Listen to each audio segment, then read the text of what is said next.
Olá, tudo bem? Hoje nós vamos responder a uma pergunta que está condicionada muitas das vezes em divórcio ou um casamento em crise. O que fazer em caso de traição? A Bíblia ela nos traz um grande amparo a quesito de informação, de conteúdo, de palavra, de instrução a respeito desse assunto. Eu quero começar lendo uns versos que estão no livro de 1 Coríntios, no capítulo 7, nos versos 4 e 5. Diz assim: a mulher não tem poder sobre o seu próprio corpo, mas tem-no o marido.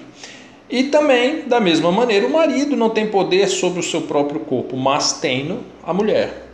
Não vos defraudeis um ao outro, senão por consentimento mútuo, por algum tempo, para vos aplicardes à oração, e depois ajuntai-vos outra vez, para que Satanás vos não tente pela vossa incontinência. Pois bem, nesses dois versos nós conseguimos extrair muitas lições que vai nos ajudar a entender esse assunto acerca de traição. Aqui deixa bem claro que o corpo, tal como a sua intimidade, a sua nudez, o teu uso sexual, todo ele pertence ao cônjuge.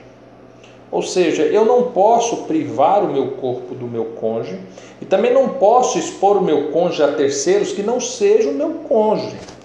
Então, tudo aquilo que eu faço com o meu corpo que poderia vir a contrariar, escandalizar ou ferir o meu cônjuge, seria pecado. Seria uma transgressão acerca dessa lei dentro do casamento. Então, eu utilizar o meu corpo para me deitar com outra pessoa ou expor a nudez do meu corpo a outra pessoa é pecado. Então, a traição, ela tem todos esses âmbitos, tá, a serem considerados. Então, se porventura ocorreu alguma dessas situações, houve-se então a traição, tá? Mas a nossa pergunta é o que fazer mediante a isso.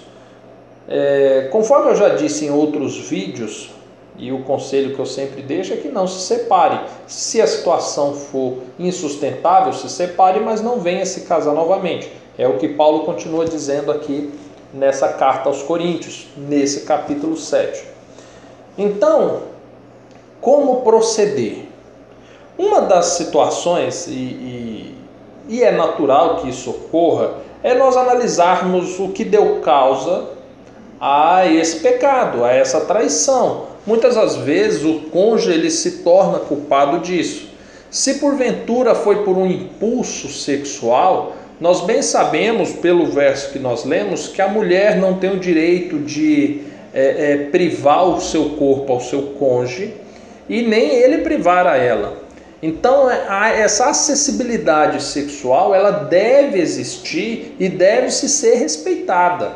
Eu conheço casais que me procuram para orientações, para aconselhamentos, e muitos deles afirmam haver essa restrição, que a mulher ela se torna inacessível sexualmente e o homem também se torna inacessível sexualmente.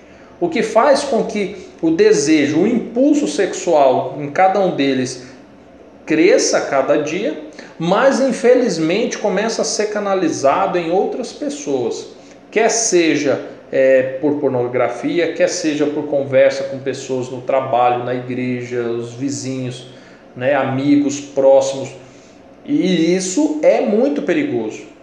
Tudo bem, talvez não seja esse o seu problema, mas é sempre importante você fazer uma análise e tentar entender o que ocasionou a traição. Não use pensamentos do tipo, nada justifica uma traição. De fato, é um pecado. Então, o pecado ele não é justificado. O pecado ele deve ser perdoado, arrependido e abandonado. Esse é o trato com o pecado. Mas nós devemos ser sábios, ser inteligentes para evitar que novos problemas venham a acontecer. Então, o primeiro conselho que eu te dou é isso: faça uma análise, descubra onde você deixou brechas abertas na sua casa que proporcionou a oportunidade de uma traição. tá? Esse seria o primeiro fator que eu te diria a respeito disso. Descoberto isso, agora nós precisamos fechar essas janelas que ficaram abertas em nossa casa, que proporcionou isso, tá? Em outros vídeos eu falo mais abertamente de como fazer isso. Mas fechada essa janela, agora nós vamos lidar com a traição. Agora nós vamos lidar com o indivíduo que traiu e com a pessoa que está com o coração ferido por ter sido traída. Agora eu quero ler com você uma outra passagem. E para um problema tão grande, tão sério, eu preciso das palavras do próprio Senhor Jesus Cristo. Vamos para o livro de Marcos. Livro de Marcos, no capítulo 11. Livro de Marcos, capítulo 11, no verso 24 adiante, até o 26. Olha o que Jesus diz aqui. Por isso vos digo que tudo o que pedirdes, orando, crendo que o recebereis e tê-lo-eis. E quando estiverdes orando, perdoai, se tendes alguma coisa contra alguém, para que o vosso Pai que estás no céu vos perdoe as vossas ofensas. Mas se vós não perdoardes, também o vosso Pai que está no céu não vos perdoará as vossas ofensas. Bem, nós sabemos que todos nós somos pecadores. Todos somos pecadores. Quer seja adorando a outros deuses, dizendo mentiras, dizendo o nome do Senhor em vão, não guardando o sábado, desonrando pai e mãe, adulterando, roubando, enfim, matando, cobiçando. São 10 pecados principais e nós sabemos a extensão de tantos outros que a Bíblia nos identifica. Então, pecado é pecado. A traição, ela é um pecado, porque ela se tornou um adultério. Mas mentir também é pecado. Roubar também é pecado. Falar o nome do Senhor em vão também é pecado. Você está entendendo? Então nós temos agora numa situação onde você que foi prejudicado com o pecado, que você não se torna juiz da vida do seu agressor, do seu cônjuge. Você não é juiz dele, você não pode dar sentença. O pecado não te autoriza a isso. O pecado simplesmente destrói. E o pecado que ele ocasionou te destruiu, te causou uma ferida, te causou uma mágoa. Você não tem o direito de agora dar uma sentença condenatória sobre essa pessoa. Jesus seria uma pessoa que poderia fazer isso. Em seu ministério ele disse que não foi por essa causa que ele veio. Ele veio no intuito de salvar, não de condenar. Mas, no que nós lemos aqui, Jesus ele ensina um princípio. Ele ensina o seguinte: se porventura você quer pedir alguma coisa a Deus, Deus vai te conceder.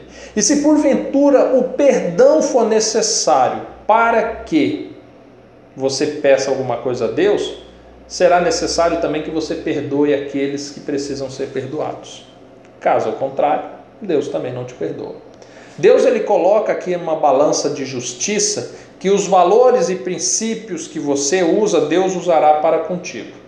Então, da mesma forma que você peca contra Deus e você clama a Deus o perdão, você há de perdoar aqueles que pecam contra você. É difícil? Confesso para você, esse é um dos piores pecados, se a gente pode classificar pecado por melhor ou pior, mas esse é um dos piores pecados que podem vir a cometer dentro de um casamento. Mas ainda é pecado. A ordem para se manifestar em relação a ele é semelhante às dos demais. Todo pecado requer arrependimento, confissão e abandono. Simples assim. Simples assim. Então, se hoje você, por ter sido uma pessoa que foi ferida pelo pecado, tem a obrigação de perdoar para que Deus possa te perdoar dos seus pecados, infelizmente eu não tenho nenhum outro conselho a dar para você que não seja perdoar. Há quem diga assim: Diego, eu perdoo, mas eu não sou obrigado a viver mais com a pessoa. Tudo bem, eu respeito a sua opinião. Só imagine Deus agindo da mesma forma, utilizando os mesmos princípios. Você se achega a Deus e fala, Senhor, me perdoe por ter pecado contra ti. Deus fala assim, eu te perdoo, mas também não quero mais andar contigo. Nossa relação já não vai ser mais a mesma. Eu já não vou te dar mais a confiança para que você peque contra mim ou me seja fiel. Você está entendendo? O que muitas pessoas fazem é isso. Falam assim, não, eu perdoei ele, mas não quero pintado de ouro. Não darei uma outra oportunidade. Para mim ele não mudou. Ou seja, se você usa esse princípio para com ele, Deus usará para contigo. Entende? E se o perdão ele não é dado na sua plenitude, não foi dado. Simples assim. Para que a gente entenda, Deus ele diz o seguinte, que quando você chega, se arrepende, confessa e abandona, né? Deus ele pega esse pecado, essa transgressão, e ele joga no fundo do mar. E a Bíblia diz que Deus ele não se lembra mais desse pecado. Acabou, zerou. Então se ele não se lembra, diante dele eu estou como alguém que nunca pecou. Propício a pecar, ou hoje ou amanhã, e Deus ele me dá essa possibilidade, porque o perdão ele é pleno. Agora, se eu ajo para com o meu cônjuge, medindo os limites do perdão, meu irmão, eu estou colocando um fardo sobre mim mesmo. Entenda que o princípio da humanidade que Deus instituiu, ele é um reflexo.